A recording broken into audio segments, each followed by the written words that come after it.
Всем привет, друзья! С вами снова Аюм. Давайте посмотрим на домашнюю находку, которую нам отправили наши подписчики.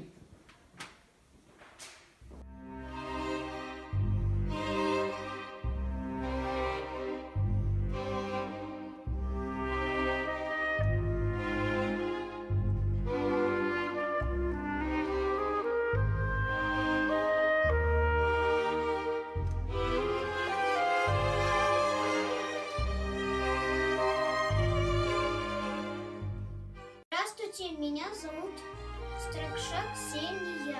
Я учусь в первом классе.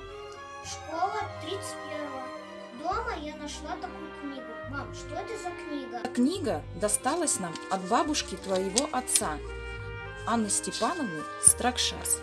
Это сборник сочинения знаменитого русского писателя Ивана Сергеевича Тургенева.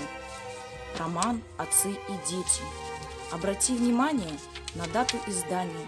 Какие необычные листы, а буквы своеобразные, отражающие эпоху XIX века. Для нашей семьи это очень ценная книга.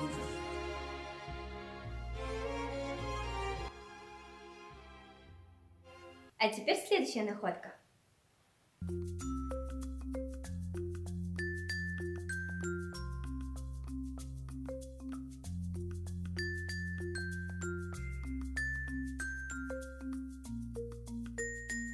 Это был очередной выпуск домашней находки. Спасибо за внимание и до новых встреч!